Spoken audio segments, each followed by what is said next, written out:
Hello বন্ধুরা, কেমন আছো সবাই? আশা করি সকলেই ভালো আছো। অনেক দিন তোমাদের সাথে আমার দেখা হয়নি, তাই চলে এলাম তোমাদের কাছে। এবছর শিবের চতুর্দশীতে ভোলানাথের মাথায় জল ঢালতে পারবো না ভেবে মনটা আমার সকাল থেকে ভীষণ খারাপ ছিল।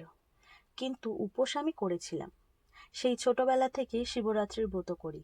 আজ পর্যন্ত কোনো এমন বছর হয়নি যে আমি ব্রত করে বাবার মাথায় জল ঢালতে পারিনি। তবে আজ বিকেলবেলা শাশুড়ি মায়ের অনুমতিতে ঠিক হলো যে আমি জল ঢালতে পারবো। এই কথাটা ভেবে আমার ভারী আনন্দ হচ্ছিল। হয়তো সবই বাবার ইচ্ছা, বাবা চাইছেন বলেই হয়তো আমি জলটা ঢালতে পারবো।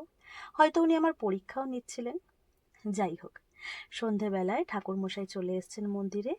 পুজোর যাবতীয় যা যা জিনিসপত্র লাগে সমস্ত কিছু গুছিয়ে নিয়ে মা আর আমি দুজনে চলে এসেছি এখন মন্দিরে।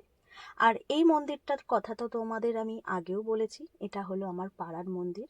বছরের যে কোনো শিবের পুজোতে বা সারা বছরে আমরা কিন্তু এই শিব মন্দিরেই পুজো দিই। তো এখন মন্দিরে পুজো শুরু হয়ে গেছে। এক এক করে আমরা পাড়ায় যে কজন সবাই মিলে উপোস করেছিলাম সবাই এক এক করে বাবাকে অভিষেক করিয়ে নিয়েছি, ফল দান করেছি, বাবাকে সুন্দর করে মালা বেলপাতা সুন্দর করে সাজিয়েও দিয়েছি। আর ঠাকুরমশাই ওনার পুজো শুরুও করে দিয়েছেন। তো বন্ধুরা, ভীষণ ভালো লাগছে। মানে সকাল থেকে মনটা এতটাই খারাপ ছিল, ভেবেছিলাম যে হয়তো পুজো দিতে পারবো না। তো যাই হোক, এখন সবার সাথে একসাথে মিলে মন্দিরে দাঁড়িয়ে আমরা সবাই মিলে দারুণ আনন্দ করে পুজো দিচ্ছি। তো এই কথাটা ভেবেই আমার ভারী আনন্দ হচ্ছে। মনে মনে ভাবছি যে সবই বাবার কৃপা। বাবা যেন সকলকে ভালো রাখেন, সুস্থ রাখেন।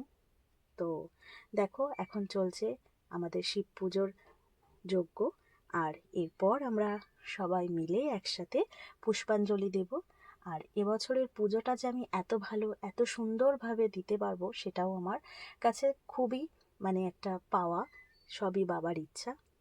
তো বন্ধুরা, আমার ভিডিওটা তোমাদের কেমন লাগলো জানিও।